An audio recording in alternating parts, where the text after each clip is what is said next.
You're listening to the Pace Radio Network here at paceradio.net. The views expressed by the individuals during this broadcast are their own opinions, and they may not be the same as those of their group or other organizations they may be involved with.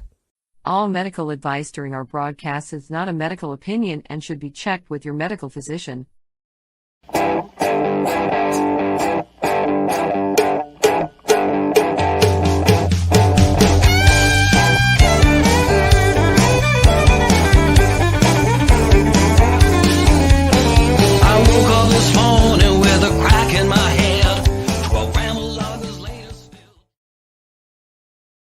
Good evening, everyone, and welcome to the Pace Radio Show. And I'm not sure why Tamara's got a dark screen on her thing there, but she is.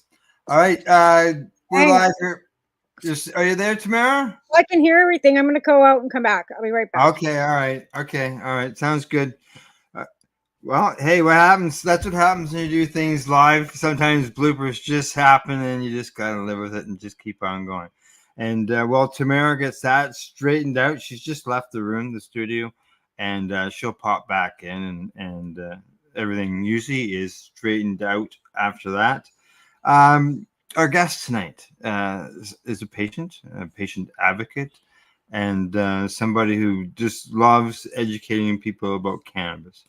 And you guys are going to really enjoy this. And I know here on the Pace Radio Network and the Pace Radio Show, we love sharing people's cannabis stories because we believe that those stories are held to help educate other people out there. They're always saying, oh, there's not enough evidence. But when people speak up, they start to listen.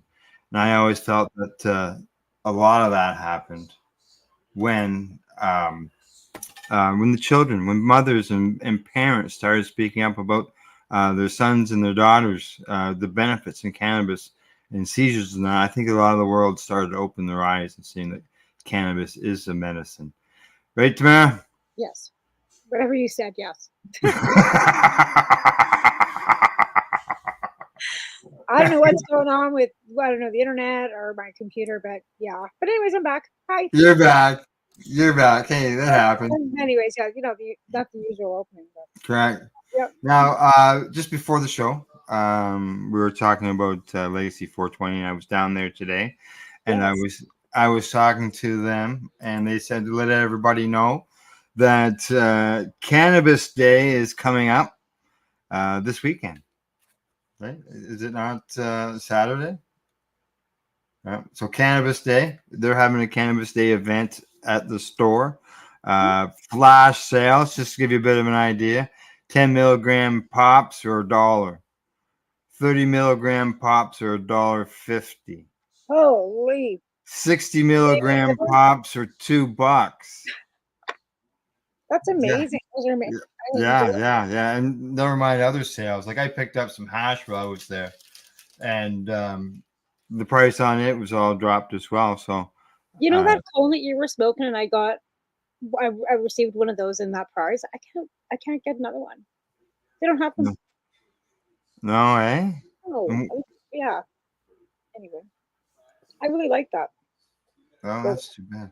Hash. Yeah. Well, maybe someday. Maybe someday you just. We just don't order them anymore because they didn't sell them, right? So you know what happens when a product doesn't sell on a shelf? Oh, you're talking about those joints. Yeah, like those cone joints. Remember that? Yeah. Right. So I guess it was the hash joints. Yeah. The hash joints. Yeah. Yes. Yeah. But yeah, apparently it wasn't a big seller. So I don't know why. They were pretty good. Fucking things run for 25 minutes. So maybe people just aren't aware because I don't know that maybe not a lot of people smoke hash. That's the problem, right? I can see that. They're just not educated on all the other products that are available, right? Laws that restrict people from finding out things, right? Right. Advertising rules, all that type of stuff. Well, never mind the fact that before everything was so taboo, they think that it's a concentrate. They think, oh my God, I'm gonna hallucinate. Like, what it is. Even the 70s show doesn't really do anybody any favors, and all sitting in the basement, and all of a sudden all these heads are moving around in circles, and I'm like, when did that happen? Wendy, I never got that. I didn't get that. What are they smoking? I want that. I want to see heads moving No, around like that. Come on. yeah, I know what you mean. I know what you Sit mean. there. Yeah, and then the patients, as I'm sure our guests can relate to, is that the stigma that you have to deal with because of stuff that's happened along that line. So, Yeah. well, talking about our guest, what do you say we bring her into the program? Absolutely. All right. At this time, I'd like to welcome our friend and our guest, who has been educating people about the benefits of cannabis since she herself discovered the powers of them. But I'm not going to tell you. I'm going to allow her to tell her. So at this time, we'd like to welcome Nikki Lawley to the Pace Radio Show. Hello, Nikki. Hello, friends. My moose mates to the north. Yes, Sorry. we are north of you. You are in the United States, so I'm we are. west. Like I'm in the Rocky Mountains west. I'm in the Yeah. Whoa. Yeah. So I live in the Rocky Mountains out here. Yeah. Not by Like the coast. Alberta, like Almost like the Alberta border is kind of like here, and then I'm just kind of like just a little bit east of the border. So I'm about 2.5 hours. I'm 3.5 hours directly west of Lethbridge, Alberta. okay, cool. And I'm on Alberta time. I'm gonna get the cool time change. Wow. Yeah. And Al, are you in Ontario or where are you? Correct. Well, yes, I'm in Ontario. That's how we got to run into each other at the Grow Up Conference in Expo. I know. I'm Shout so out to jealous. Randy Grow. I don't ever get to go to any of those cool stuff anymore. I used to before I had 12 dogs. Yeah, that's what happens when you live in the mountains.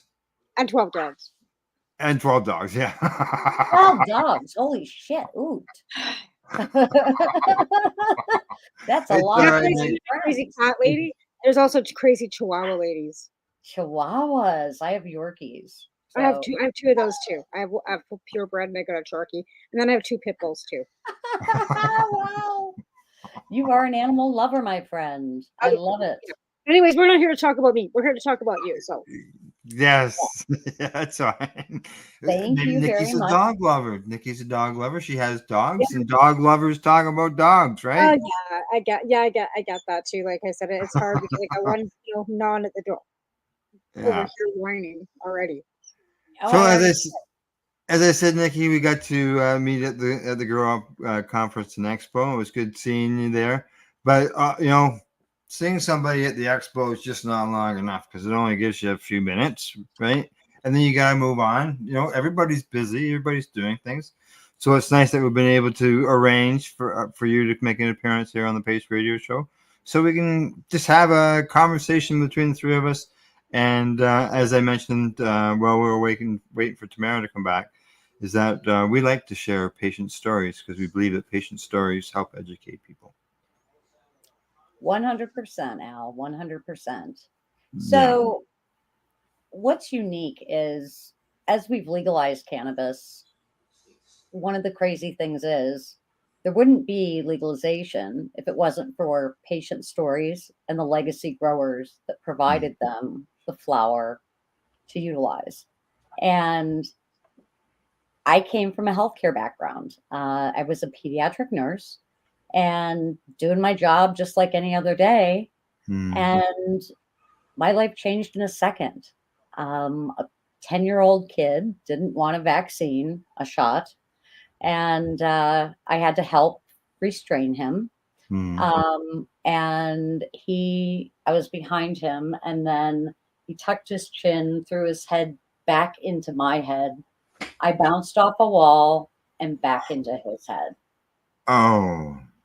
So that's like bang, bang, bang. Yeah, pretty much kind of a triple whammo right there. And I didn't have a helmet on, so just full transparency. I didn't have a helmet on, so it was a really, really fast, hard, caused a little dent in the wall kind of blow. And people don't know what they don't know. And one of the things, like we were talking about shopping as you guys came on and the different products. Well, as a nurse, I didn't know anything about cannabis other than it was bad. It was really bad. Mm. And my dad was the drug liaison between the US and Canada. He worked for US Customs. And so, like, any of the substances were never really cool in my house, right? Like, alcohol was okay because it's legal. Right. And my mom smoked, like, 2 packs of cigarettes at the time, when I'm growing up. Which And was that was legal. okay. Right. Legal, nothing wrong with it. But then, you start getting conditioned by, that war on drugs that we had so prevalent in the US that was Just just say no. say no. And, I'm the DARE graduate with honors, and Oh, anybody that's This is bad, your brain on drugs with the egg in the frying pan. you keep that yeah. memory right there. Dragon years. Oh yeah. Yeah, dragon years. That's going to come into my story in just a second. Oh, okay. So keep that thought right there. What happened that day was I suffered a traumatic brain injury. And my life, literally, you would not believe it looking at me today. I look just like a normal human, but I became a shell of this human. I was in pain 24/7. So let's just get that right out of the way. So Like, headaches. headache, neck ache, arm pain, like everything just hurt. And I'd had 2 concussions previously Okay. that, they say because this was the third, it was like it was worse, the symptoms, because I'd had 2 prior. I don't Right. know if that's the case. I just feel that's how I got hit, was just, you were bound to have a problem after that. And I was so angry that had happened. Like, I just couldn't believe it happened. Like, angry at the kid at the time. And I mean, luckily I didn't share any 4-letter adjectives because I have a very colorful language. I heard that. I got a message. I seen a post on Instagram about your show, your announcement about you appearing tonight, and the Hi Ladies commented that sometimes you have a mouth like a sailor. I do. I mean, I have a professional sailor mouth. Like, I use the F word pretty much like a comma. Me too. Yeah. And I kind of like the C word too, but I'm trying to keep it that down to a dull word. I know people don't like the C word, but I honestly kind of like throwing it around every now and then too. Yeah, I feel you. So anyway, yeah, I will do my best to keep it super colorful. Don't hold it back. You're fine. All right. We have an E rating. All right. Okay. Listen, give her a go. All right. So anyway, my adrenaline was pumping. I go grab something to eat, and immediately I got sick. I couldn't really see well. Like, everything was kind of double, and I'm still at work, right? Like, I'm still working. And one of the physicians checked me out and said, "Wow, your left eye is kind of wacky." And then he's like, "You need to go to urgent care right now." And I'm like, okay. So I go to urgent care. They give me like 4 days bed rest or take off work, whatever. And again, I expected to be just like I was with the previous 2 concussions, just a little banged up, a little sleepy, and back to my old self I would go. But that is not what happened. And the pain was so severe, as I shared.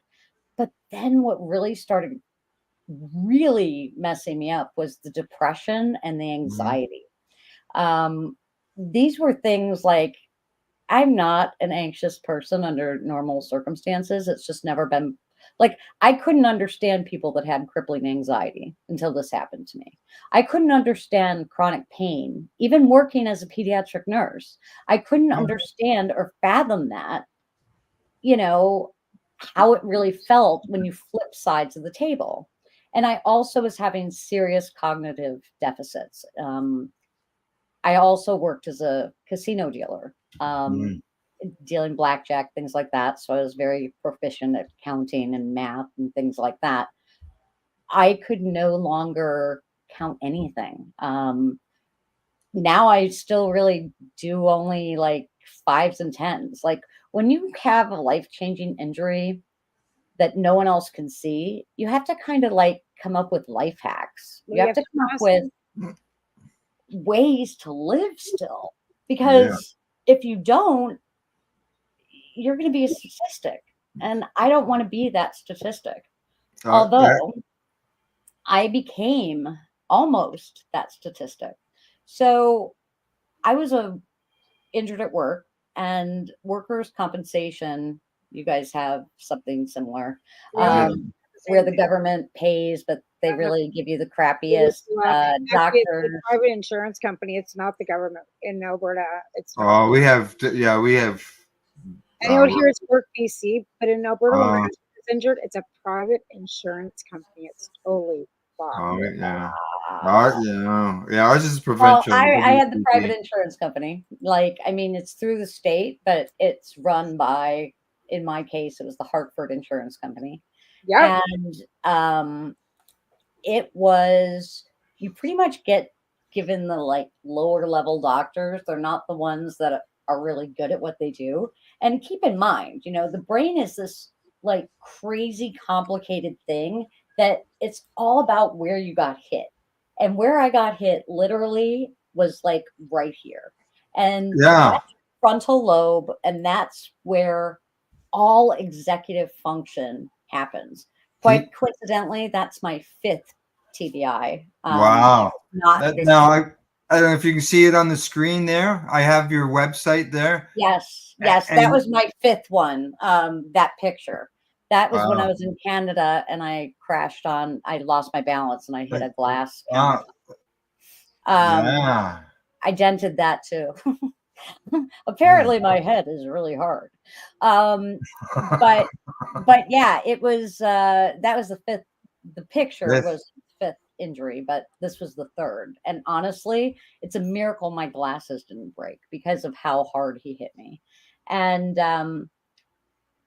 fast forward to 6 months into this horrific journey of no sleep, no cognitive function, feeling like a burden to my family, losing contact with friends. People with all good meaning said, "Oh, you're fine. Just suck it up. Everybody has headaches." That's the invisibleness. Yes. And then when your doctor says, "Well, your scans are just fine. We don't see anything." Well, guess what? You might not see anything. They call it an MTBI, mild traumatic brain injury. But Alan, Tamara, there's nothing mild about MTBI. Let me assure you, every aspect of my life was impacted.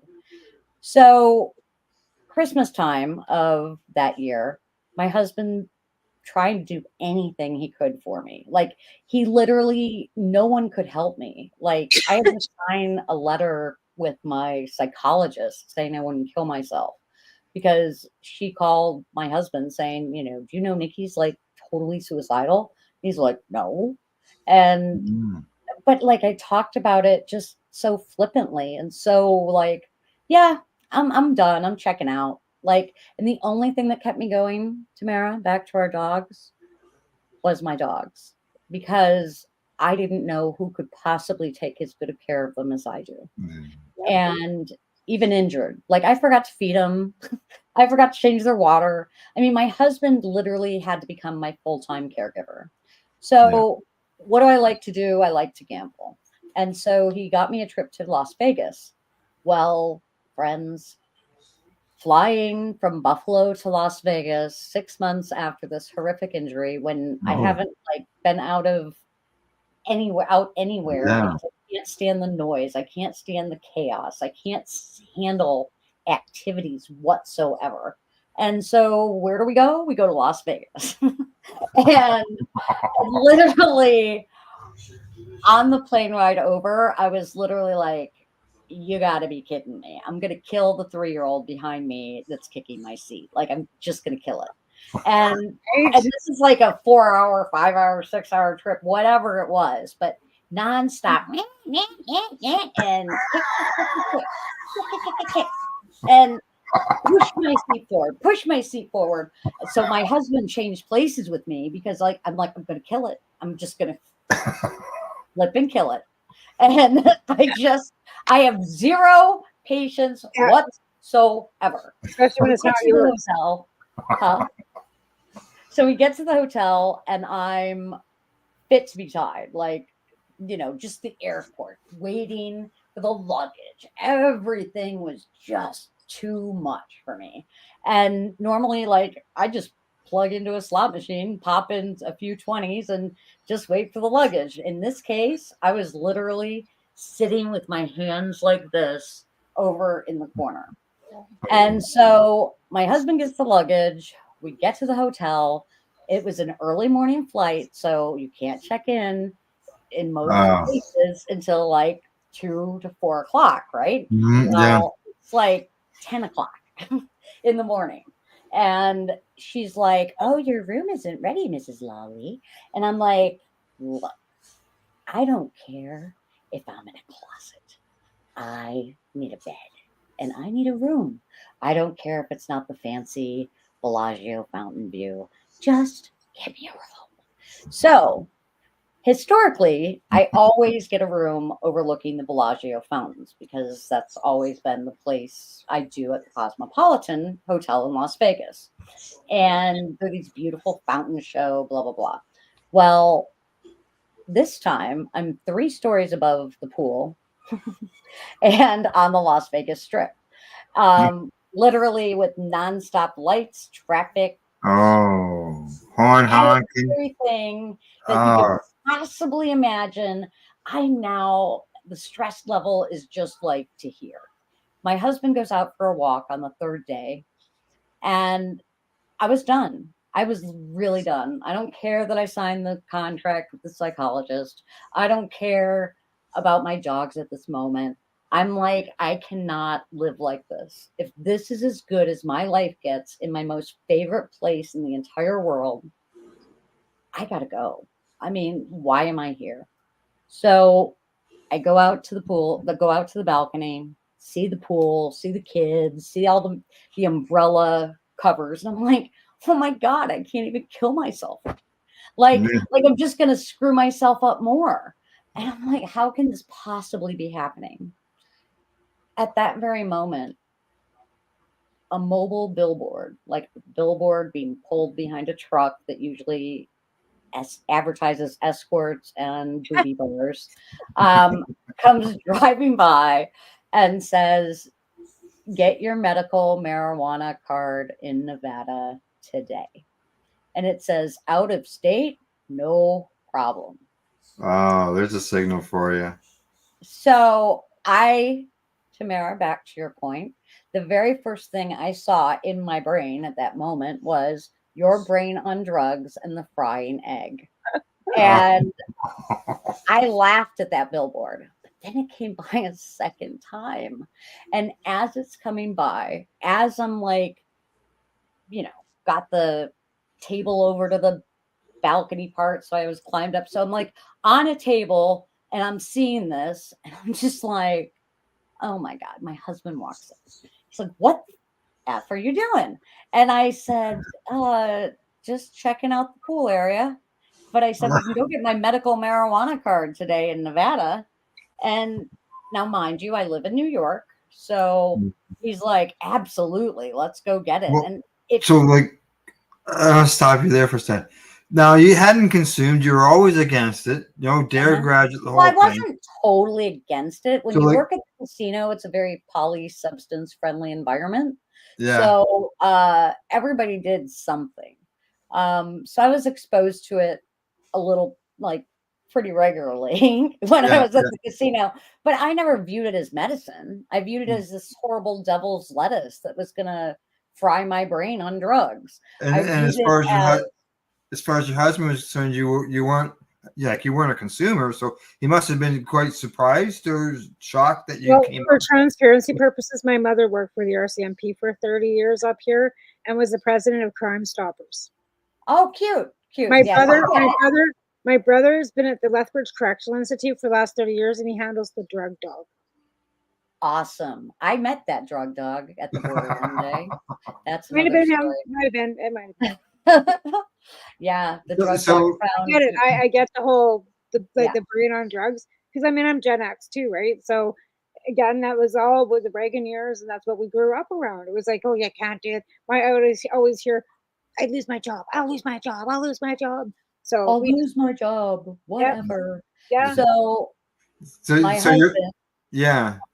being the Boy Scout that he is, said, well, you've laughed and smiled on pot before. Why don't we just go get it? And I'm like, seriously? He's like, well, all these 17 drugs you're taking surely aren't helping. And he said, you haven't been out, you've ruined our vacation. We're 4 days in and you haven't left the room yet, or 3.5 days, whatever. And I'm like, Jack, I don't have the energy to go do that. Like, no. So anyway, long story short, I get my medical card. That was a whole treat. And I go to my first dispensary, and I spent like a ridiculous amount of time crying, sobbing, saying, I don't know what to do. I don't know if this is going to help. And this poor 20-something-year-old bud tender is literally looking at me like, shit. I mean, he was trying to help me, but he didn't know anything. He's just selling weed, right? Yeah. He's no doctor. Legally. Huh? Legally, no less. Like, legal weed. Yeah, in Las Vegas. Yeah. Medical program. Yeah, here in Canada, they can't talk medical in the store. Yeah, well, in theory, he couldn't totally either. Oh, okay. All right. Like, there's restrictions, but I think he would have talked it if he knew it. He just didn't know.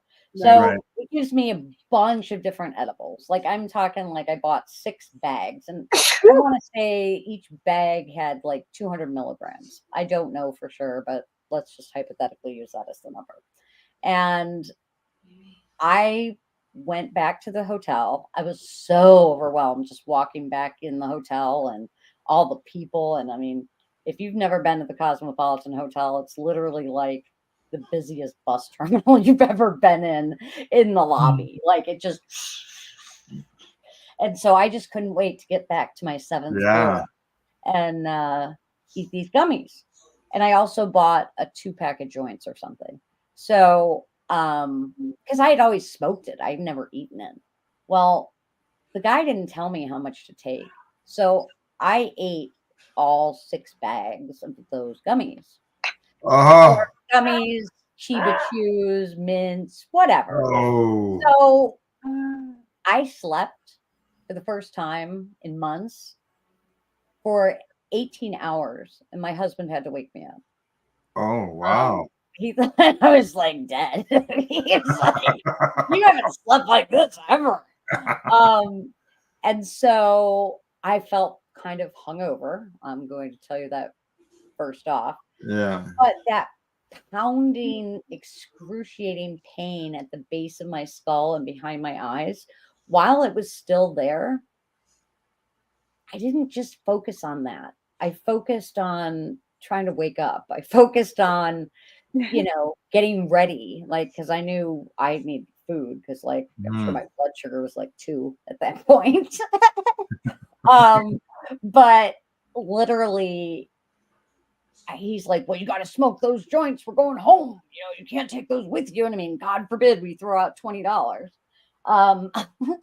But I'm like, dude, I can't smoke right now. I'm so like out of it, but I'm hungry. And so he's like, just go smoke it. So I go, I smoke it.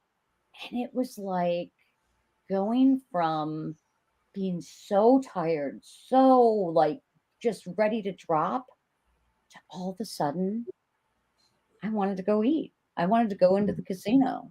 I wanted, for the first time in months, to do something. Nice. And I think you have your commercial break right now, don't you? Yeah, I do. And so I'm leaving everybody chomping at the bit for the next phase of the story. Yeah, all right. When we come back, we will continue this story with Nikki Lawley. And as I said, patient stories are very important. They're always educational. Absolutely. All right. Other than that, you're watching the Pace Radio Show. We're live here at paceradio.net. We are people advocating cannabis education here at paceradio.net. Limestone City Hydroponics is Kingston, Ontario's hydroponics shop. Take your growing to the next level and create the optimal environment with a tent kit, or maximize your yield with an ebb and flow flood table kit. Either way, Limestone City Hydroponics has more sizes and options to fit your needs. Are you looking for the power of the sun that adapts to your budget? Then look no further, as they have professional grow lighting. They have indoor grow systems that are easy and cost effective, with many options to fit your living space and lifestyle. Cultivate your growing potential. We have everything you need to succeed. And if you can't make it to the store, they offer local delivery to the greater Kingston area. Remember, when you're looking for experts to help you grow, then look no further than the locally owned Limestone City Hydroponics, 105 Sunderland Drive in Kingston, Ontario. Call them at 613-548-0420. Enjoy the buzz of legalization with Campbellford Lifestyle Shop. From lights to plant nutrients, books, consumption accessories, and more, we've got all your basics to grow or consume cannabis. Visit our info center or take a look at our piercing services and body jewelry, now available in-store through Campbellford Lifestyle Shop, 17 Bridge Street West, Campbellford. Are you looking to get your medical cannabis grow license? Limestone City Hydroponics can help patients through the process of obtaining their license to grow medical cannabis. What's that? You don't have a doctor. If you meet the medical criteria, Limestone City Hydroponics has a nurse practitioner who can assess and provide medical cannabis prescriptions. What are you waiting for? Contact Limestone City Hydroponics at limestonecityhydroponics.ca or call them at 613-548-0420. PACE Radio is the People Advocating Cannabis Education Radio Network. Legacy 420 have an awesome array of cannabis-infused beverages, from pop to Nature's Nectar's teas, all in amazing flavors. What a selection! We even have a delicious mango-infused juice, and let me tell you, it's delicious. Everything is infused in-house, so we buy our syrup from the same place where everybody else buys their syrup for their pop, and the infusion is done in the lab. It's all canned here, labeled here, produced 100% on Tyendinaga. We have two lines of drinks. One is called our Nature's Nectar. That was our original line that we came out with. And then we also have a line under the Red E brand. We have them in 10 milligrams, 30 milligram, and 60 milligram cans. What a great selection for a get-together with friends or after a long day. Remember, if you want to wet your whistle with on-site lab-tested products, come see your trusted partner. Legacy 420 out on your road.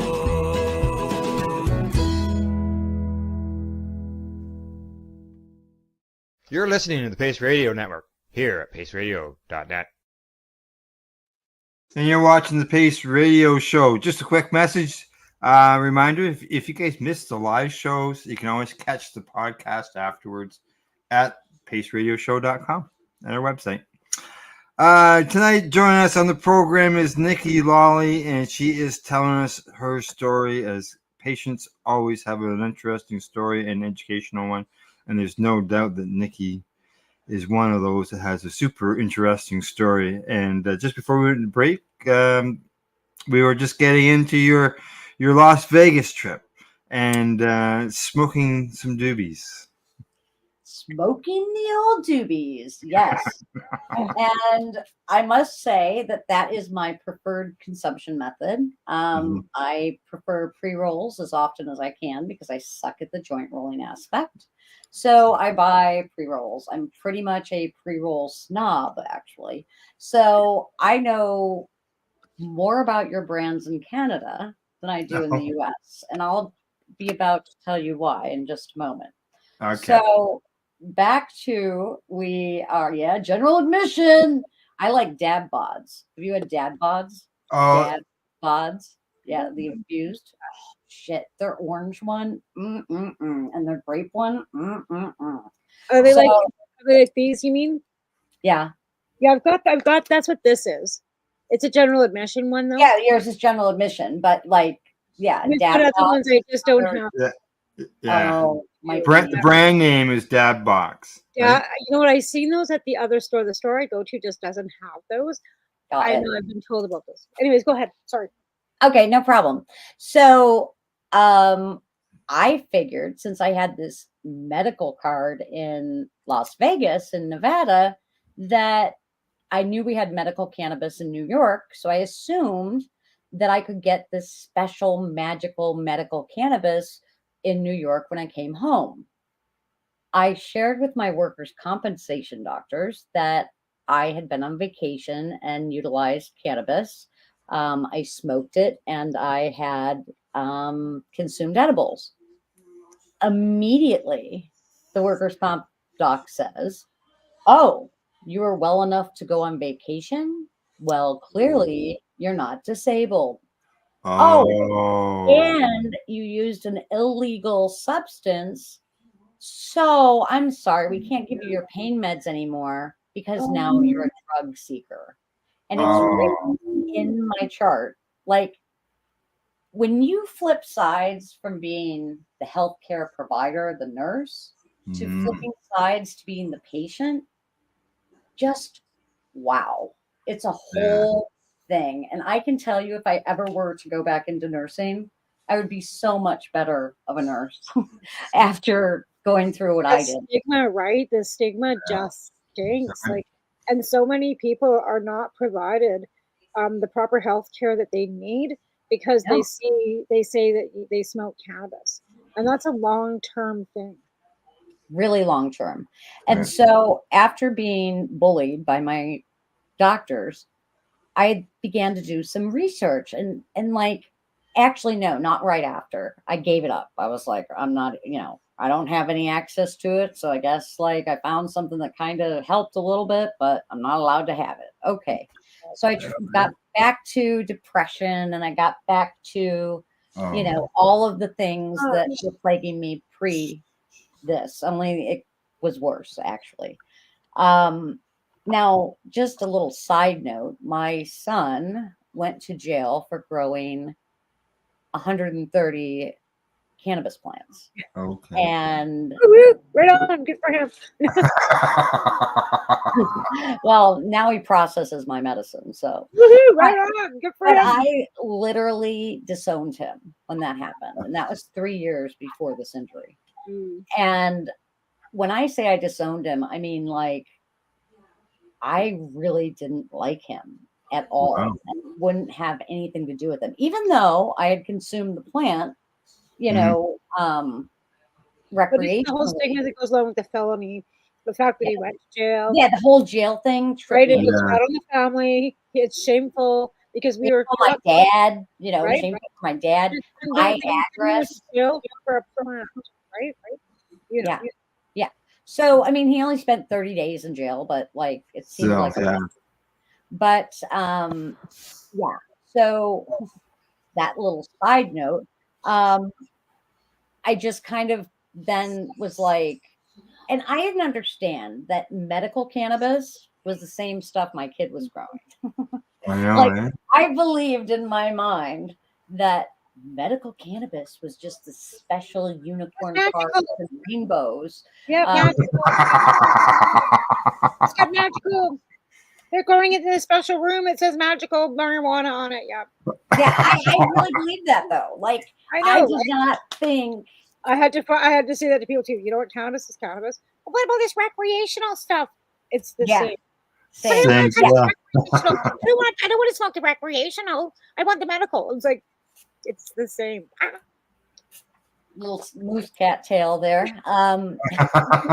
He likes being on podcasts with me. She feels sure. We got cats too. Me too. Just one. Oh, I just want to know we got a message, and someone's Celeste is letting us know that they are watching from Western Kenya. Wow. Broadcast. They're definitely not in the backyard. Hello, Mr. No, Kenya. that's right. Exactly.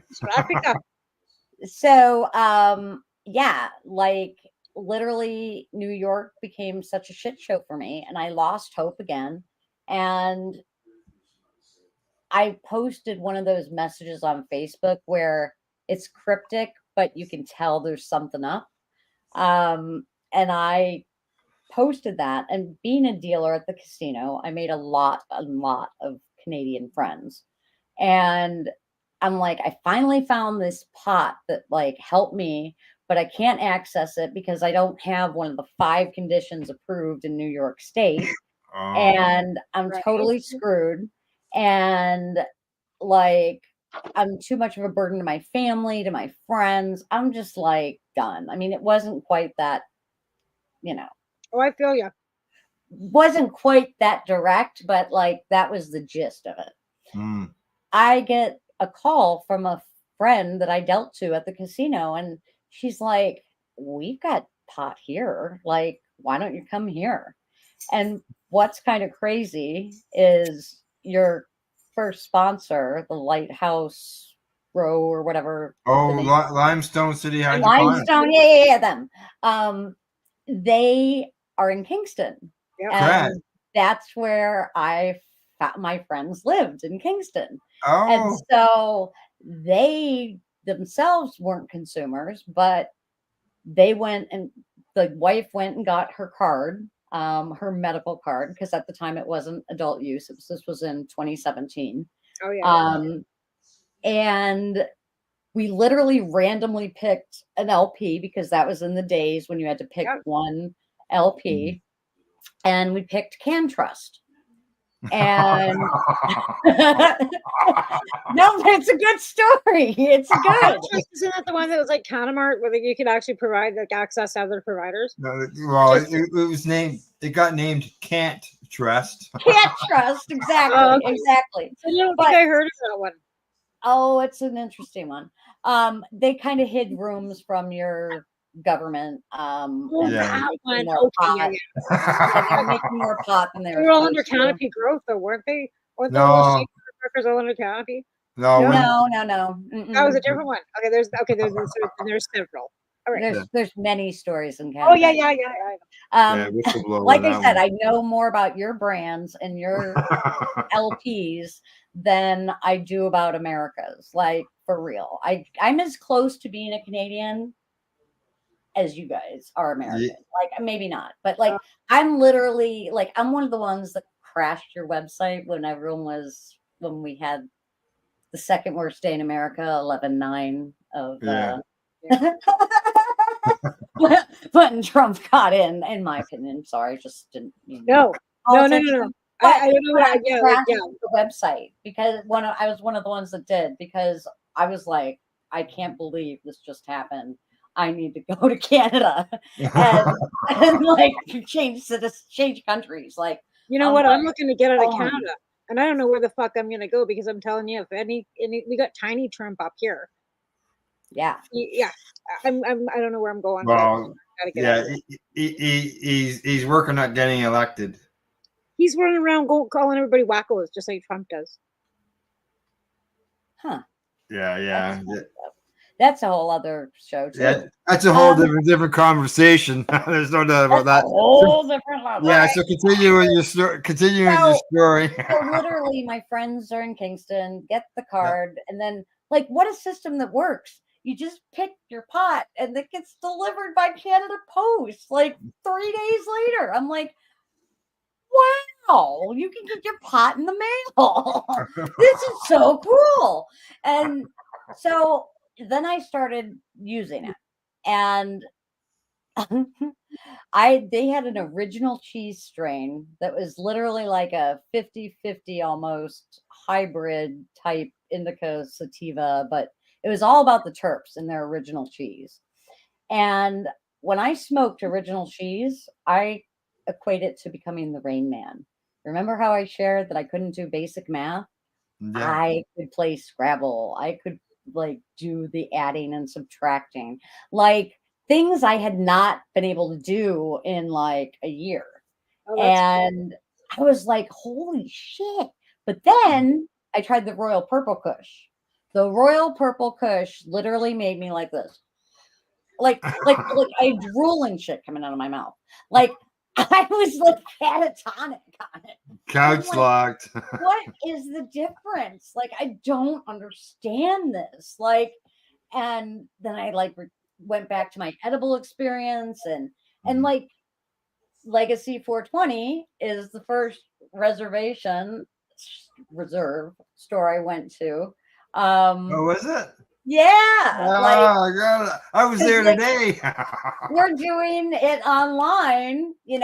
We're just ordering online, Yeah. and it was just insane how much cannabis helped me. Like, Yeah. I could function like I never got hurt until it wore off, and then 3 hours later, I'm like burning again. But you guys, I mean, I felt normal for the first time, and I can't even tell you what that felt like. But I couldn't bring my medicine home. I couldn't bring this amazing feeling back to the States because felony drug trafficking is not Yeah. something I wanted to be Yeah. known for. Smuggling. So, you'd be a smuggler.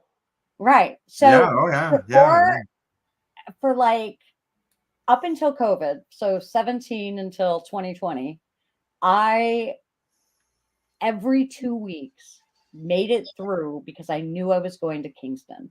I knew I was going to get relief in Kingston. All I cared about was surviving those 2 weeks without medicine so I could get to Kingston. And then chronic pain became approved in New York State. So then I was able to get a New York medical card. But at the time when we got our program going for chronic pain, we did not have any flour. None. Oh, you weren't allowed It it. was all oils. Oh, and by the way, the vape pens were diluted with peg. Like, Oh. Yeah. like, so we got all these people getting Like sick. there down in Louisiana, same type of deal.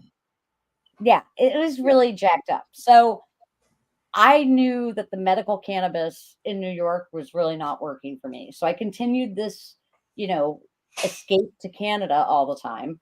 And by this point, I had had a guy that would get me cannabis because then once I figured out it wasn't this magical unicorn fluffy stuff, I was able to, home in on that. But I still didn't get why I felt so amazing on this one strain. And what's crazy is I went to my first, Sabrina Ramkelawan. She's a researcher in Canada that worked for Terra Ascend. And she was she reached out on LinkedIn, posted something and said, I'm looking for a patient story to share at the Ontario Brain Injury Association that's used cannabis with success. So, I mean, I was like, I'm not connected to her. I'm not at all anything. Like, I know very little at this point. Like, definitely didn't know what a terpene was, didn't know, anything. And so I'm like, I can just tell you the stuff works. I don't know why. And some of it works better than others. And so she began to educate me and began to teach me about the plant because she too was a nurse. And like she explained it in ways I could really understand. So I'm like, oh my God, this really is helping me then. Like, this is not just trying to escape from your everyday, mundane, horrible existence in New York. It's really effective. And so then I learned what terpenes were. Then I learned what cannabinoids were. Then I started to learn, like, holy shit. So my first speech, in Canada for the Brain Injury Association, it was literally a kind of a joke. It was like, they're like, well, what dosing regimen do you follow? Oh. Like, I have no idea. I just smoke a lot. I just smoke. Yeah. Yeah. A lot. There just some days there isn't enough. Like, you know what I mean? Right. But it's all for me related to the terps. For me, I have narrowed down like my chocolate chip cookie recipe with the pot. You know what I'm saying? Like, what gives me the most effect and bang for relief of my symptoms. Which is good. There's so many people that these days that still don't do that. Like they're just looking at the big THC number instead of looking at the terpenes. Or there's so much benefit First there. thing you have to look for, like even now with the packaging in Canada, like we didn't have that at first, right? No, there was no terpenes, there was no cannabinoid, there was THC and CBD, and that was it. Now at least there's terpenes on the packaging, right? Yes. So and that's the thing. Like we still have the total milligrams, but there's definitely the terpenes levels on the back. And I mean, when I got a message for you, Nikki. What? From a Mark Hi. Davies. He says hello, Nikki. Nice to see you again. Yeah, I love you, Mark. Mark's great. Mark connects the dots for so many people. He Good. reaches out and he's introduced me to so many cool people, like people in Europe and everything. And it's times like this that you never really know the impact you make on people until they let you know. Everyone might be, you might be inspiring someone and unlocking the key to their hell with your story, and you have no idea, and the universe has shown me that more than once. That has really impacted so many minds and changed hearts and changed lives, really, and given them hope when they had none. Because I had none. I was there, friends. I was really, really, really there. You were on the table. And when I was able to laugh and giggle, I'll never forget. My husband called me one day in Canada, and he's like, I'm like laughing and talking. He's like, what's wrong with you? I'm like, what do you mean what's wrong with me? He's like, I haven't heard you like this since before you got hurt. Like, you sound totally normal. I'm like, it must be this pot. It's Gary Kingston in the pad. and I mean, it really was like a mystery to figure it out. So in Canada, you had a cool app. It was called Strain Print. And what was cool about Strain Print is all the back end COAs were loaded when you guys were medical only. And literally every LP had their product on there. So you could literally figure out what worked for your pain, what worked for your anxiety, what worked for your depression, what helped your cognitive function, what helped connect those dots. And that's how I learned about the plant. That's how I figured out what worked and why. And this is so underrated as a tool. But without that back end COA data, in other words, just a strain name or a indica sativa BS, that means absolutely nothing. Just a THC percentage. And I mean, like Blue Dream, okay? There were 32 Blue Dream samples in Strain Print's app from all different cultivars. And all those different cultivars had different terpene ratings, had different cannabinoid content. And when I saw that, I'm like, oh, so that here's my question on that too. Like, and we know this from being growers ourselves, that every plant will throw different buds with different terpene levels for each bud. So that bag, it's got so many terpenes, but what bud did they test? And is that terpene level actually in the bag? Right. Well, here's the part.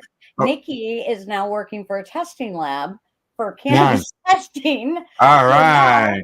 I know all about that. And like literally when in New York State, like just to digress for a second, in New York State, we have to have samplers that go randomly select out of the lot number different parts of, if they've got a pallet of, pre-rolls, I've got to grab from different parts of the pallet. Many producers don't let you do that. And they try and give you like that set amount of product that you have to test, but they've cherry picked it. Yeah. The highest THC, the highest buds, the buds at the top, not the littles, not the ones that aren't getting as much sun or light. So, it's for everyone's good to just play by the rules. You know what I'm saying? Like, I would much rather know what my real terpene content is based on a variety of different samples from that plant or from that lot so that I can, have an educated guess as to what's working. I mean, to this day, I would still be using Strain Print if it was a thing. I actually ended up purchasing or renting a storage unit in Canada, in Niagara Falls, Ontario, so that when I would travel from Kingston to Buffalo, it's like 4.5 hours. So I would be meditating on the way home. I know we're not supposed to talk about that, but it's true. I would I would stop and I would, medicate. There's other spots you could cross the border at Kingston, but yet you take that 4.5 hour ride. Well, because I live in Buffalo, so Okay. by traveling this way further in Canada, I'm much closer to home than I would be crossing at Kingston. The other side, yeah. When Just so you know, Mark has responded. Aww. He says, "Thank you, Nikki. Much appreciated. The guy behind the scenes." Oh, Mark. But literally, it was a thing because I didn't want to be without the pot coming home for 4.5 hours because these headaches were debilitating. They were crippling. They weren't like just, oh, I got a little pain in my temple. No. These were like full on next level migraines that never went away. And, I can honestly say Canadian cannabis is what ultimately saved my life and my friends in Canada that supported me. And so as we were talking about CanTrust, I go to an event, my first grow up in 2018. Cheryl Schumann was there. The Shark Tank douchebag was there. Kevin O'Leary. Yeah, him. I've never seen anyone talk so much about themselves in a situation. Mark Emery then. Mark Emery, I didn't never meet, so that's a bonus. But anyway, I go to grow up, and who's there but CanTrust? I'm like, oh my God, I can't believe I'm meeting you guys. I use your product and I love it. And they're like, but you're an American. I mean, they could tell because I don't have the A accent, right? They're right, eh? But they, I actually met the head grower from there, and his name's James Taylor. Like, how do you forget that name, right? Yeah, really. And oh my God, nicest guy on the planet. He literally heard my story, and I mean, he got tears in his eyes when he heard how much trouble it was for me to get to Canada, to then, get his product, and to hear how much it helped. And then I said, but then you guys really effed up. I'm like, it's not available anymore. I don't even have a backup plan. Then I started using their Blueberry Kush and their Sunburst. That was the closest things I could ever find to it. But the point is, it was such an honor to meet this guy, and we remain friends to this day. And I saw him in Vegas at MJ BizCon last year, and we just hung out for a while. And he's like, your story still gets me, just knowing the good that I helped you with. I can just imagine how many stories there are of people I don't meet. And one thing that you pointed out in that in your last paragraph there was that your strain that was working so effective was no longer available, and that is has been a problem with patients here in Canada, and I'm sure in other places as well. Well, then they came out with the Live brand for adult use, and then they had vintage cheese, which was not the same original cheese. I tried hard, and I tried working with them, and then they became FINA, and I met all the head honchos there and everything, and now they got sold again. They got sold by somebody else, but I don't think any of the original crew is left. I doubt it. Yeah. There was a time when we had to turn over. They wanted us to turn over our gardens, right? So we couldn't grow anymore, and I lost one of my best strains at that point. Oh. Never found to get back. Yeah, that was when they brought in the MMPR. Yes. And they took away our rights to grow, and then they lost their battle in court, and patients won their rights to grow. But the funny thing is, even with with using the LP system with Namaste, I had to get a license for a short period just to get one kind of thing. And my license was at 20 grams, and they lowered it down to 15, and said that it was because of affordability. And I'm like, how is it your business what my affordability is? But they dumped me down from 20 grams to 15. Wow. That's great. Yeah. I mean, all right, ladies. It's that time again. Time for us to take a break. Time to let people know who makes our voices louder so that we can educate people and to share patient stories, right? Absolutely. All right. You're watching the Pace Radio Show. We are live here at paceradio.net, and we will see you in 3 minutes. You're listening to the Pace Radio Network here at paceradio.net. Limestone City Hydroponics is Kingston, Ontario's hydroponics shop. Take your growing to the next level and create the optimal environment with a tent kit or maximize your yield with an ebb and flow flood table kit. Either way, Limestone City Hydroponics has more sizes and options to fit your needs. Are you looking for the power of the sun that adapts to your budget? Then look no further, as they have professional grow lighting. They have indoor grow systems that are easy and cost effective with many options to fit your living space and lifestyle.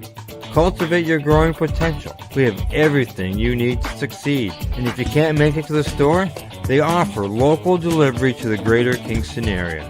Remember, when you're looking for experts to help you grow, then look no further than the locally owned Limestone City Hydroponics, 105 Sunderland Drive in Kingston, Ontario. Call them at 613-548-0420. Are you looking to get your medical cannabis grow license? Limestone City Hydroponics can help patients through the process of obtaining their license to grow medical cannabis. What's that? You don't have a doctor. If you meet the medical criteria, Limestone City Hydroponics has a nurse practitioner who can assess and provide medical cannabis prescriptions.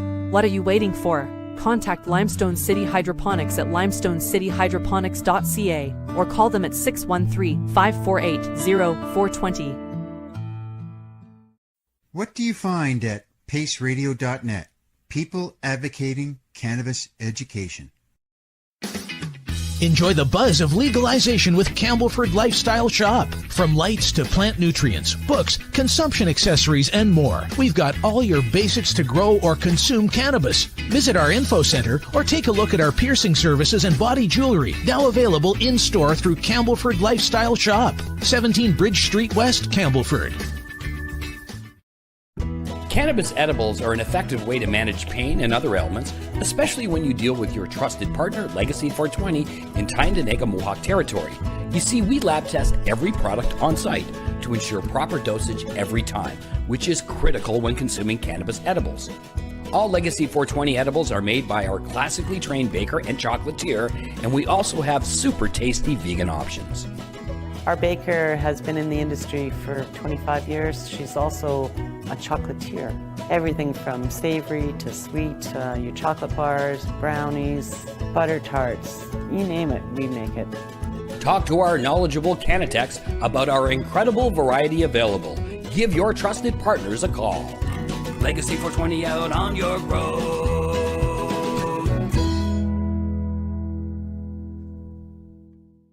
You're listening to the Pace Radio Network here at paceradio.net.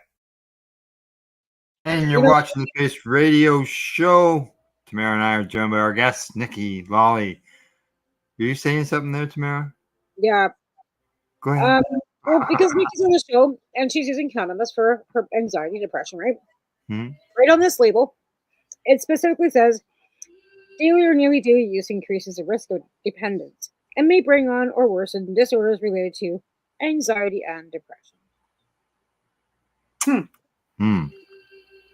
Well, everyone has a unique endocannabinoid. I know, but like you said, like, this is like almost like misinformation. I know some people do. Some people get paranoid. There are people that do have. Oh, yeah.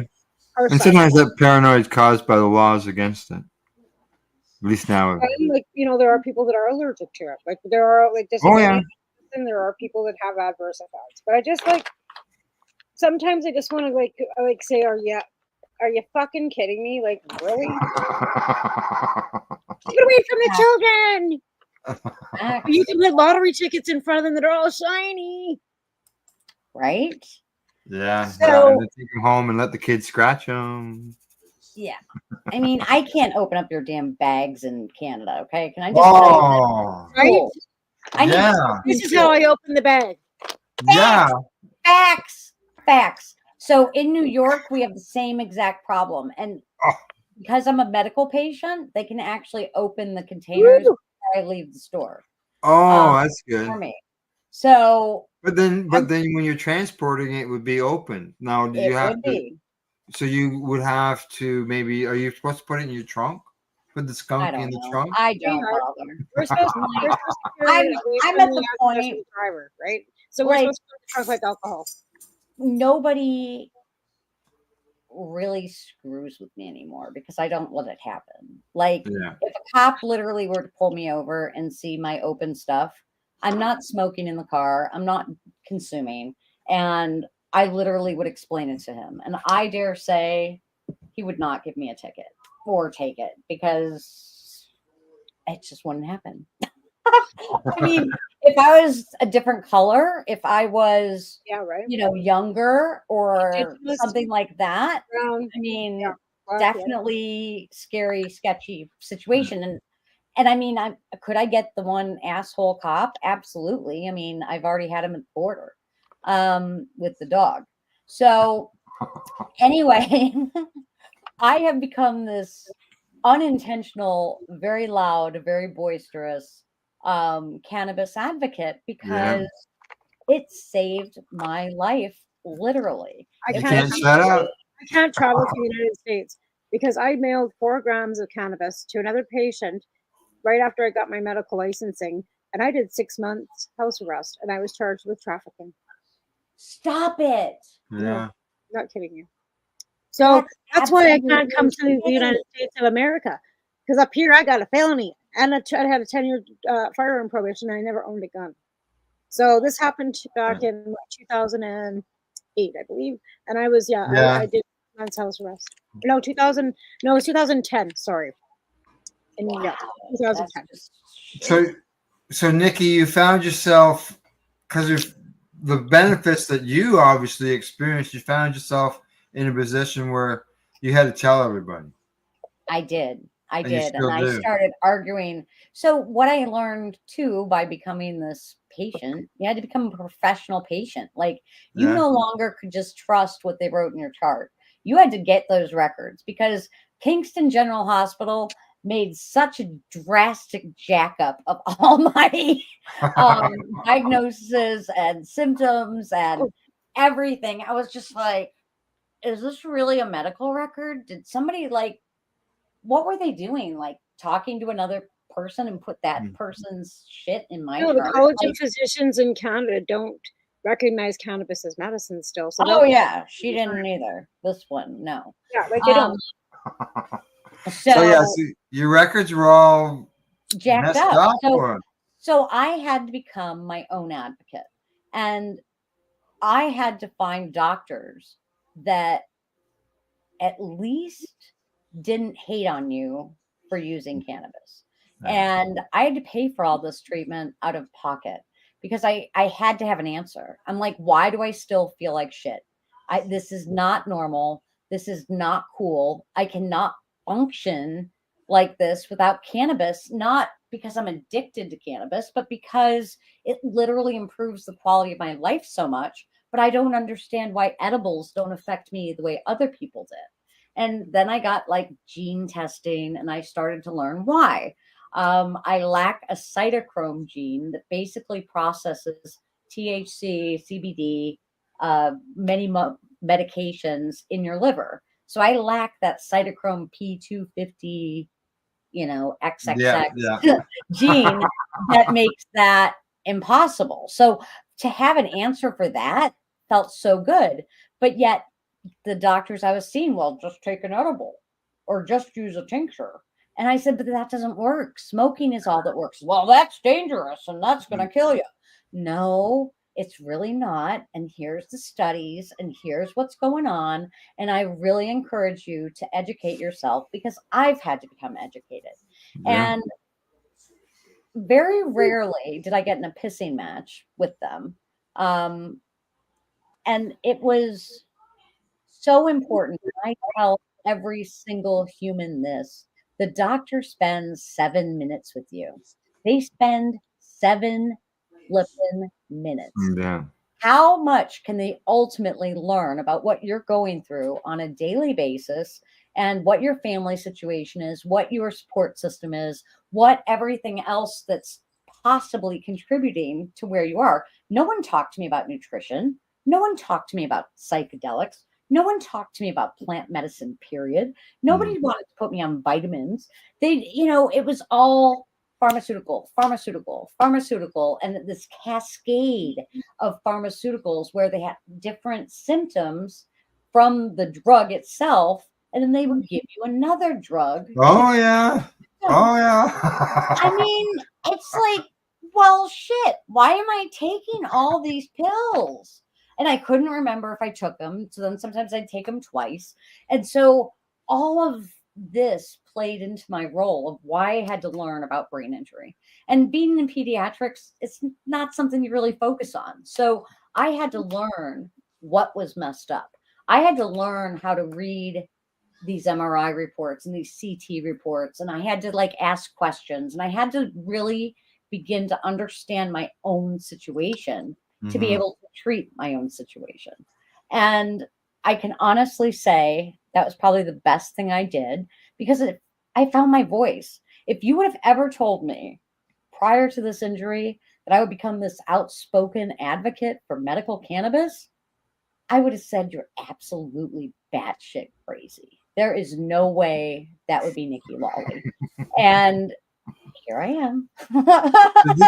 Did you find you wanted the answers about the cannabis to explain to yourself and how it was benefiting you, but did you also feel that you needed to know that, so that when you were talking to somebody about cannabis, that you were able to explain to them so that you would have an answer, knowing that they're going to ask that question?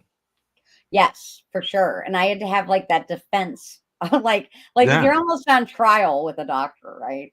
And so I had to have that defense presentation ready to go. And, are you aware of the endocannabinoid system? Have you ever heard of that? And they're like, of course, or no. But when I heard that for the first time, that we have an endocannabinoid system in our body, I was like, what are you smoking, man? I'm a nurse. we did anatomy and physiology. We surely didn't have anything to do with that. That's really unfortunate, because there are doctors, accredited doctors, that do cannabinoid therapy education. Yeah. Well, in the States, that's not here yet. So I'm just really, really fortunate that I found this plant when I did. And every day is a second chance for me. Every day, I'm so grateful to be alive. And after 7 years of not working, I'm now working in cannabis. And I was permanently disabled. That wasn't supposed to happen. This wasn't supposed to be part of my story. And I can honestly say that I'm really happy. I mean, is it super stressful with having a new job and learning everything? And testing isn't exactly simple basic math. It's pretty next level rocket science for a lot of people, and for me included. I'm not a chemist, I'm not a laboratory technician, so I've had to learn a lot of new terms and a lot of new things, and learning a contact management system that does everything for you, but you've got to put accurate data in, and if you don't put it in the right place, it's a whole new learning experience. But it's incredibly stressful.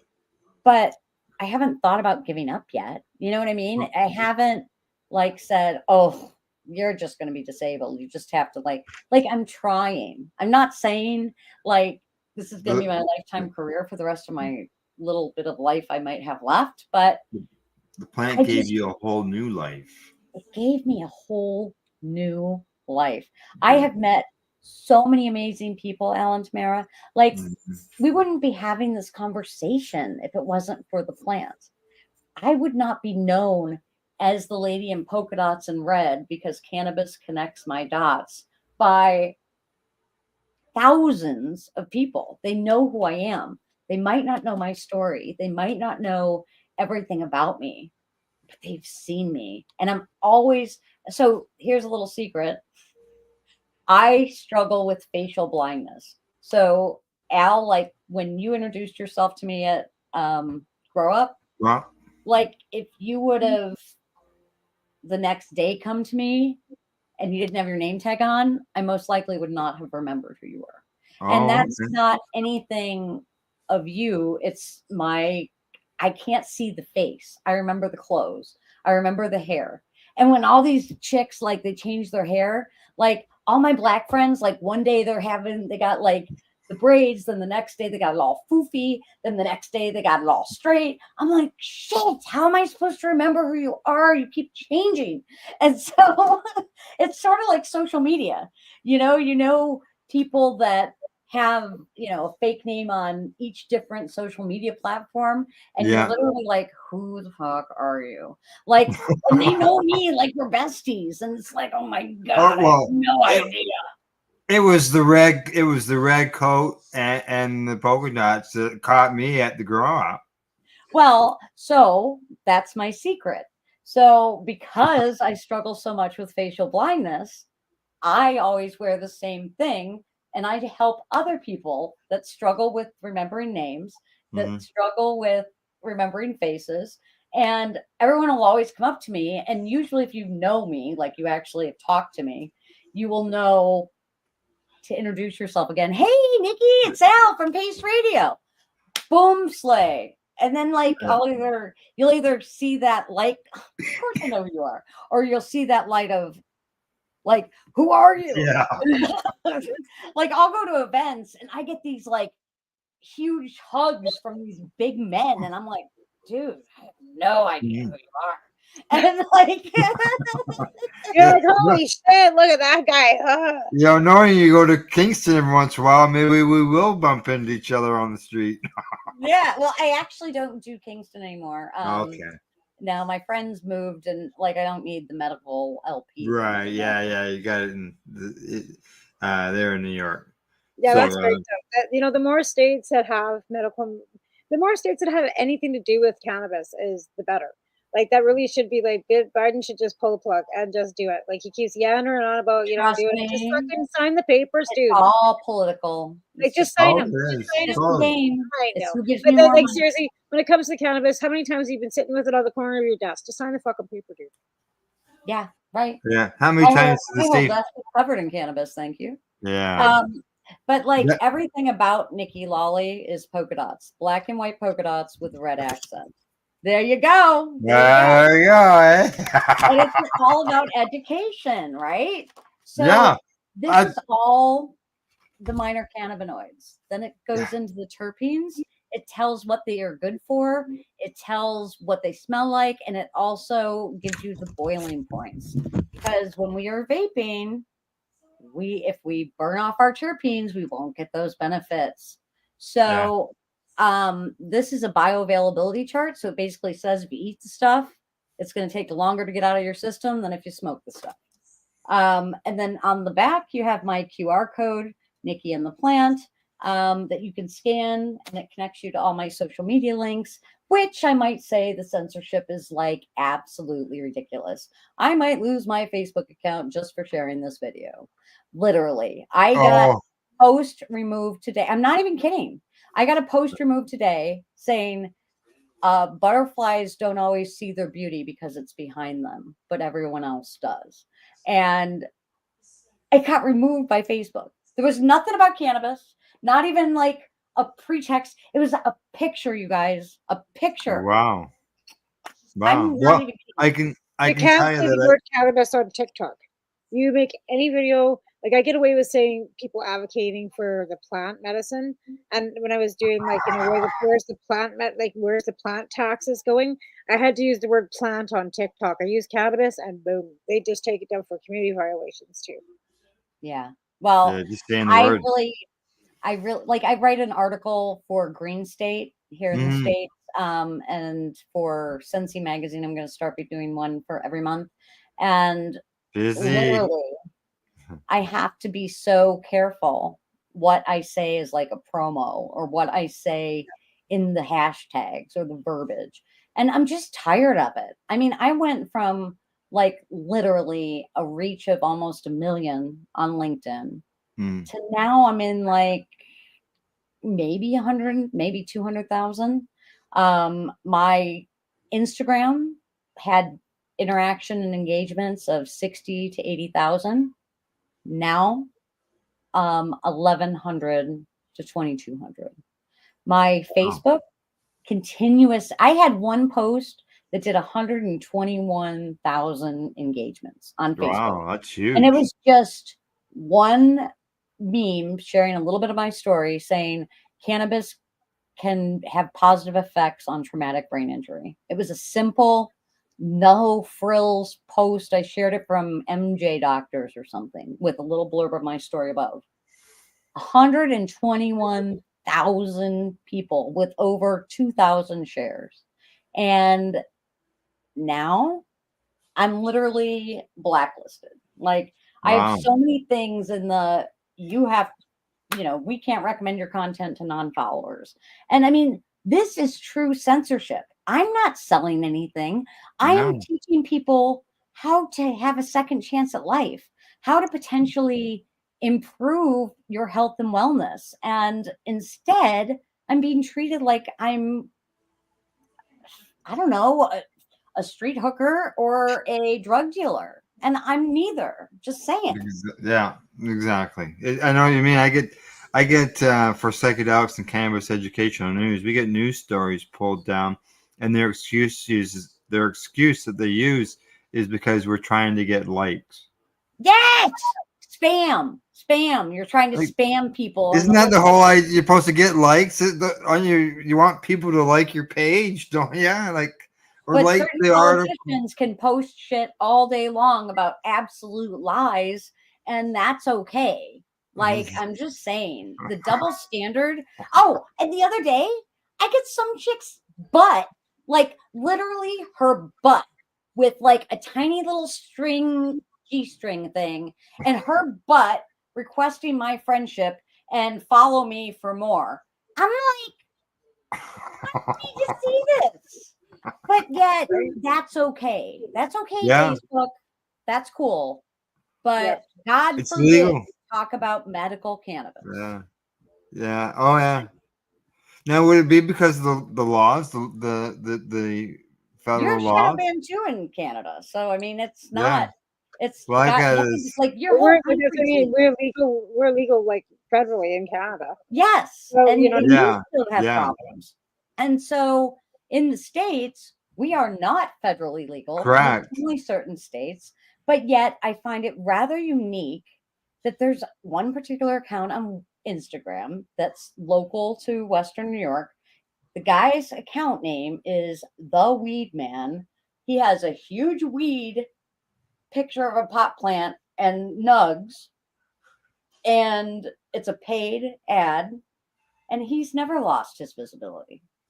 Explain that to me. Well, it's called doxing. It's called doxing. Pay to play. It's called doxing. So this is what they do: is they find out who you are. They get their followers to go and report your account on several occasions. So if he's got a lot of following and they want to take you down because he's jealous, they just dox you, and they do that all the time. And it's bots and stuff too. They can pay. It's just ridiculous. It depends on how jealous you got somebody out there. That's Why anyone would ever be jealous of me? I'm 54 years old. Mention, honey. And there's always somebody else. Just not saying, but that's what they do. It's called doxing. So, yeah. I have no time for chick shit and bullshit. Oh, I know. I don't care who likes who. I don't care. I feel bad. I just don't do drama. And it could just be somebody who's anti-cannabis. Right. True. Right? Yeah. Just that's all. That's the thing. Cannabis, they still think it's the devil's lettuce, and they go, "Gotta take that lady down." They've done that to I had when I first opened Southern Alberta Cannabis Club on Facebook back in 2007. I lost my whole account, everything. The Southern Alberta Cannabis Club, my private account, everything. They just yanked it right down. Haven't had any real problems since, but there was somebody that didn't like it, and just so many people have to report it. Wow, they have to report it. Ridiculous. That's just ridiculous. All I know is the censorship has to be fought, and I don't know how to do it. I'm not a lawyer, but I just feel like every single day my rights are impeded for freedom of speech, and I don't think that's right. I mean, I can hear about all these stupid idiots promoting their herpes herbs and promoting whatever else they are. Dr.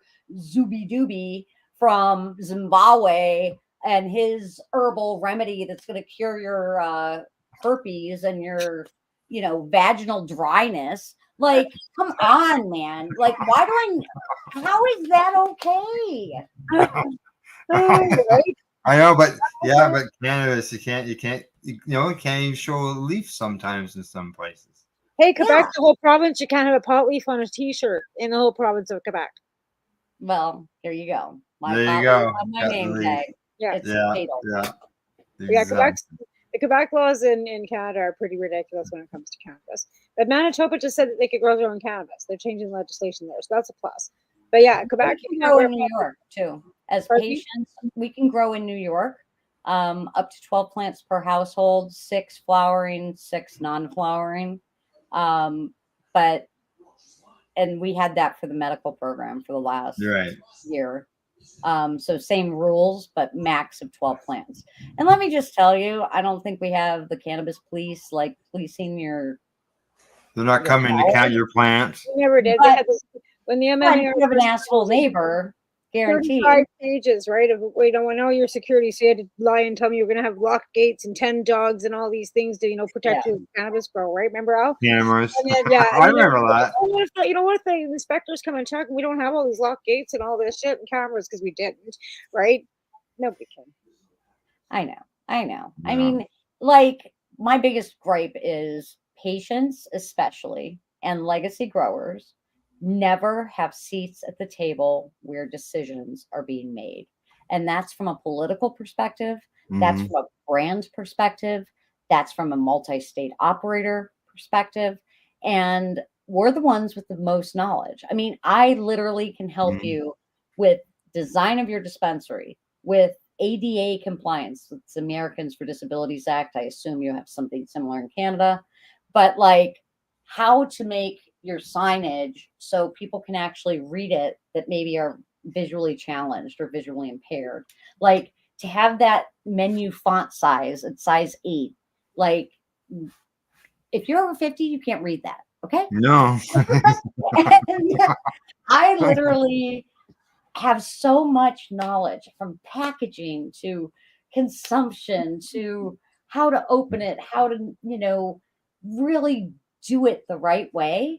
And yet, why don't I have a job at the Office of Cannabis Management? Why don't I have a job, with a huge multi-state operator that can share the patient experience?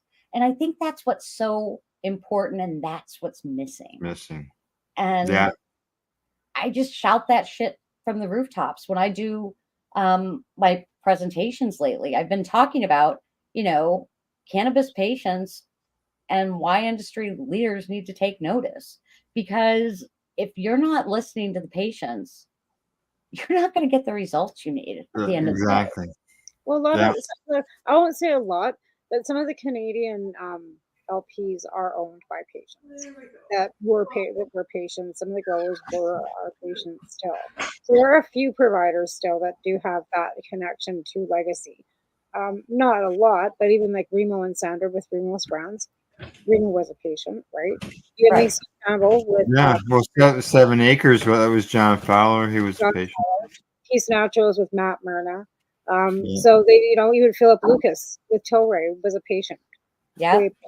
So, High Ladies podcast, they're working with Kanja Farms, and Kanja Farms is a patient. It's a patient and his best friend. Well, a lot of the growers were designated growers prior to. That's how they were able to get their R&D licensing to begin with, to actually be able to get the licensing to grow, to become licensed producers.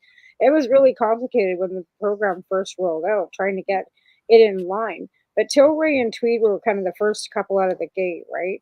And Chuck was like right in with the Liberal Party. He was in 2014 when we wrote the policies with the young girls to get it into, whatever, right? So there's a lot of stuff that went on to get to where they are now. Let's put it that way.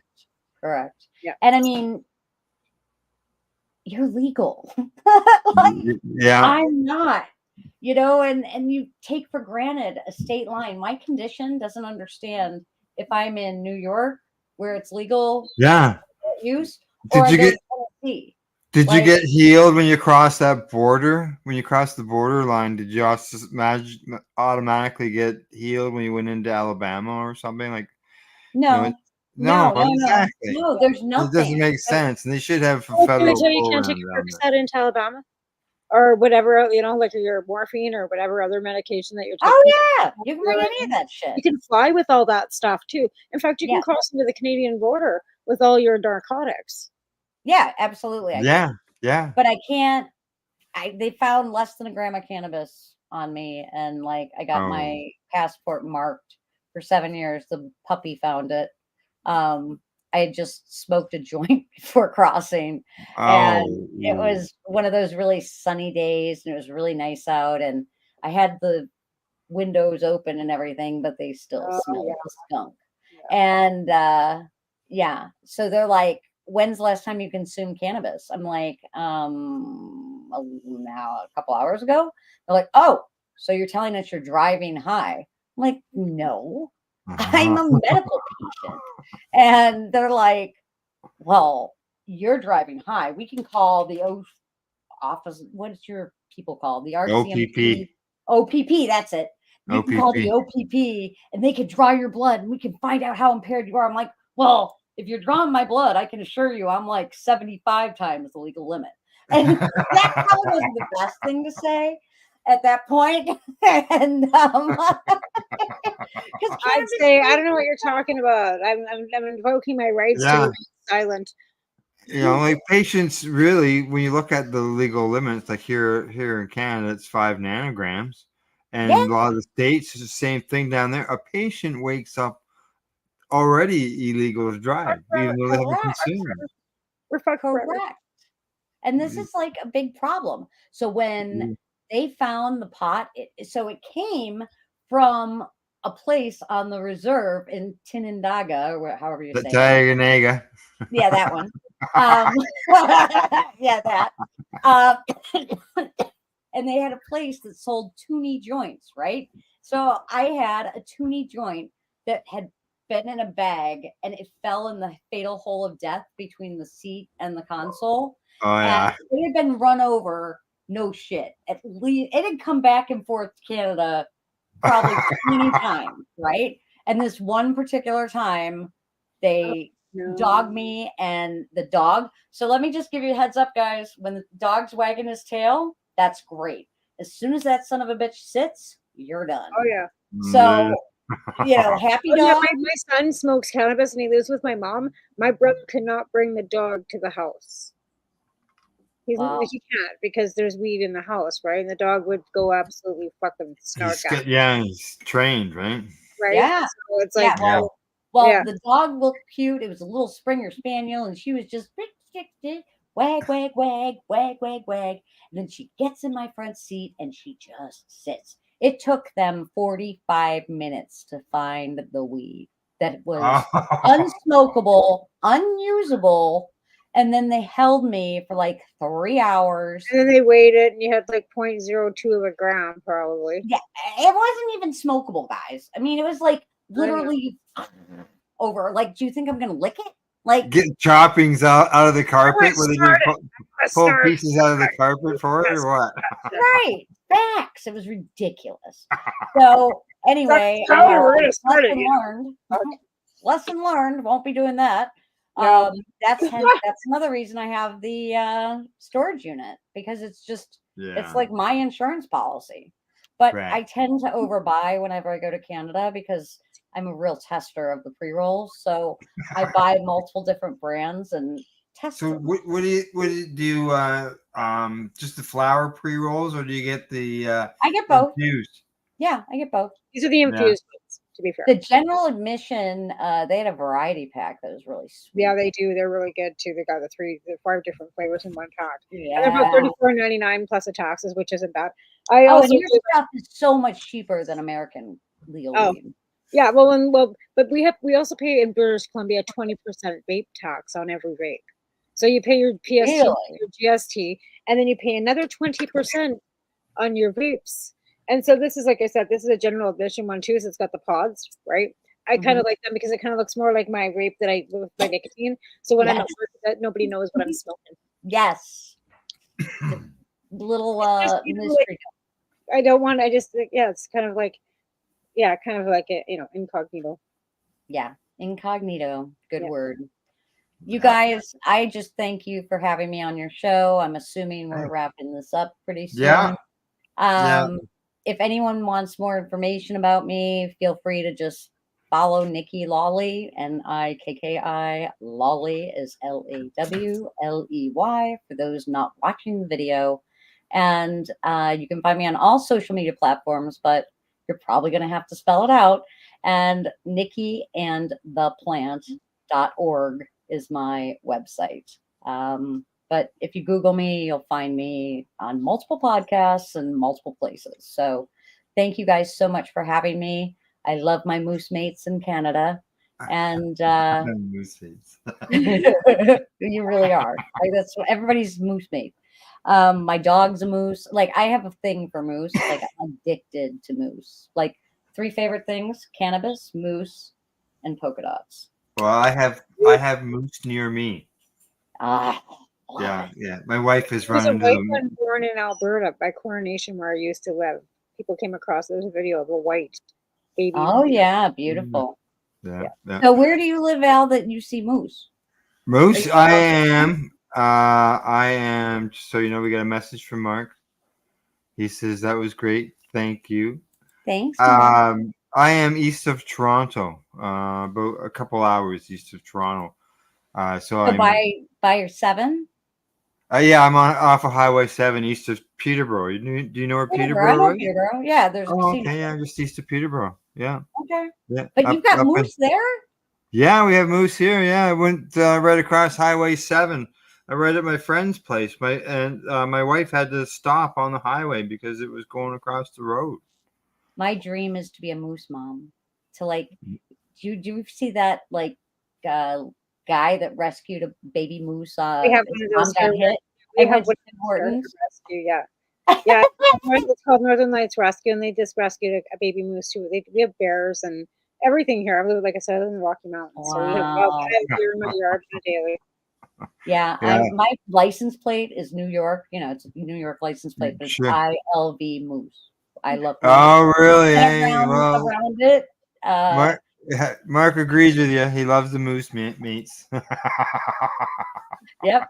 All my Canadians are my moose mates. All right.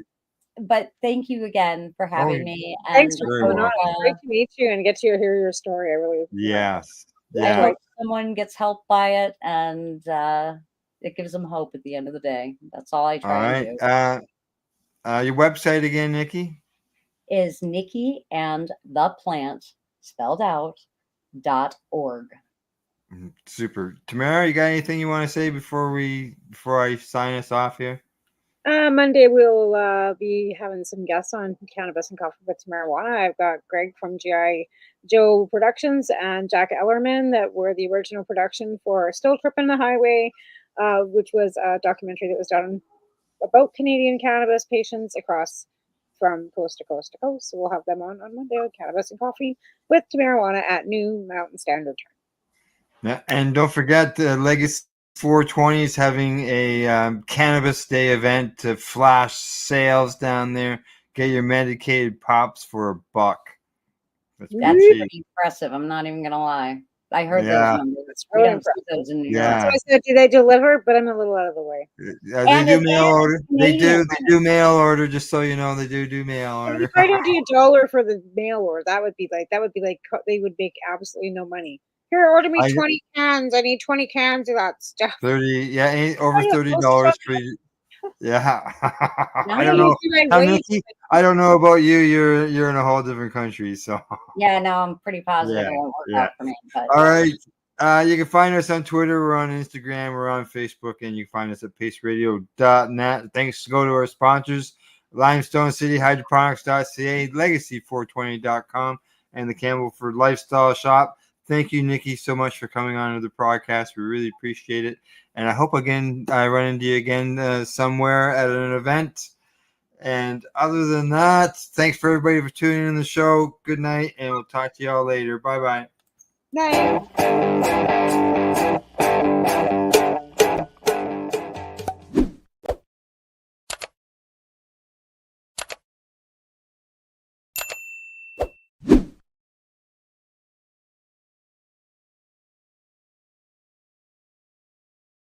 Let's share PACE everywhere. That way it can help create peace.